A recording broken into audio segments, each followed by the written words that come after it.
Hi കൂട്ടുകാരെ, എല്ലാവർക്കും എൻ്റെ യൂട്യൂബ് ചാനലിലേക്ക് സ്വാഗതം. നമ്മുടെ ജീവിതത്തിൽ സന്തോഷവും ദുഃഖങ്ങളും ഫീലിങ്സും വന്നിട്ടുണ്ടാവും. ഇതൊക്കെ ഒരു നിശ്ചിത കാലം കഴിഞ്ഞാൽ, ഉദാഹരണത്തിന് നമുക്കൊരു ലോട്ടറി അടിച്ച് കഴിഞ്ഞിട്ട് കുറച്ച് നാൾ ആ സന്തോഷമൊക്കെ ഉണ്ടാവും. പിന്നെ അത് സാധാരണ നോർമൽ അവസ്ഥയിലേക്ക് മാറും. പക്ഷെ ലോട്ടറി അടിച്ചുകൊണ്ട് ജീവിതകാലം മുഴുവനും സന്തോഷത്തിലായിരിക്കണമെന്ന് ഇല്ല. അതുപോലെ ദുഃഖവും അതുപോലെയാണ്. ഒരു ഗ്രാഫ് പോലെ പൊങ്ങി ഇങ്ങനെ സാധാരണ പോകുന്ന അവസ്ഥയിലാണ്. വേറെ എന്ന് പറയാനുള്ളത്, ഈയിടായിട്ട് എൻ്റെ സുഹൃത്ത് എന്നോട് പറഞ്ഞു, എനിക്ക് വ്ളോഗ് കാര്യങ്ങളും ഒക്കെ ചെയ്യണമെന്നുണ്ട്, പക്ഷെ ആൾക്കാർ എന്ത് വിചാരിക്കും, എനിക്ക് അത് വലിയ നാണക്കേടാണ്. പിന്നെ നമ്മുടെ ആഗ്രഹങ്ങള് അത് നമ്മളെ കൊണ്ടേ അത് സാധിക്കാൻ പറ്റും, വേറെ ആരെ കൊണ്ടും അത് നമുക്ക് സാധിപ്പിച്ചെടുക്കാൻ പറ്റില്ല. അപ്പോൾ ആഗ്രഹങ്ങൾ ഉണ്ടാവുമ്പോൾ നമ്മൾ അതിന് പിന്നാലെ കഠിന പ്രയത്നം ചെയ്യണം എന്നുള്ളതാണ്. ഏതൊരു മനുഷ്യനും അവന് സ്വാഭാവികമായും ശത്രുക്കളും അതുപോലെ മിത്രങ്ങളൊക്കെ ഉണ്ടാവും. ഇത് പ്രപഞ്ചത്തിന്റെ നീതിയാണ്. ആരും ഇല്ലെന്ന ബോധ്യം നമുക്കുണ്ടാവരുത്. കാരണം ഈ ഭൂമിയിൽ എല്ലാവരും തനിച്ചാണ്.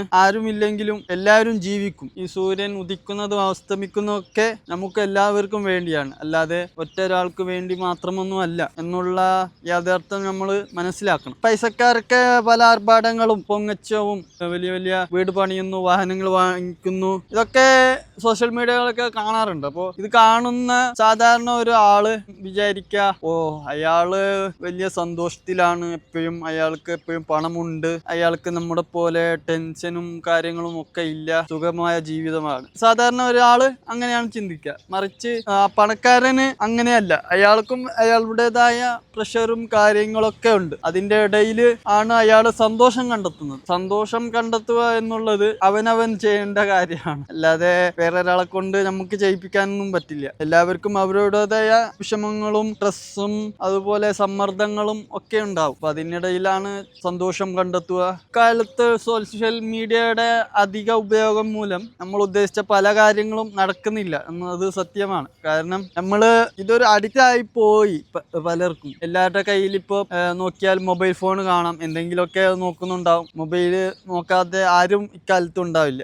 ഞാനും ആദ്യം സംസാരിക്കാൻ ഭയങ്കര ബുദ്ധിമുട്ടുള്ള ആളായിരുന്നു. ഇങ്ങനെ വാക്കുകളൊന്നും കിട്ടില്ല സംസാരിക്കുമ്പോൾ, നാക്ക് കുഴയും. പക്ഷെ ഇപ്പോഴൊക്കെ അത് കുറച്ചുകൂടി നല്ല രീതിയിൽ വന്നിട്ടുണ്ട്. കാരണം ഇത് ഞാൻ ഒരുപാട് പരിശീലിച്ചത് കൊണ്ടാണ്, അല്ലെങ്കിൽ ഇതുപോലെ വീഡിയോകൾ ഇട്ടിട്ട് അപ്ലോഡ് ചെയ്തുകൊണ്ടാണ്. പിന്നെ എനിക്ക് മറ്റുള്ളവർ എന്ത് വിചാരിക്കും എന്നുള്ള തോട്ട് എൻ്റെ മനസ്സിലില്ല. കാരണം എല്ലാ ആൾക്കാരും പല രീതിയിലാണ് ചിന്തിക്കുന്നത്. അപ്പോൾ അവരെങ്ങനെ എടുക്കും എന്നുള്ളത് നമ്മുടെ വിഷയമല്ല സത്യത്തിൽ. ഇതൊക്കെയാണ് എനിക്ക് പറയാനുള്ളത്. നമുക്ക് സന്തോഷത്തോടെയും സമാധാനത്തോടെയും ജീവിക്കാം. എല്ലാവർക്കും നല്ലൊരു ദിനം ആശംസിക്കുന്നു. നന്ദി, നമസ്കാരം.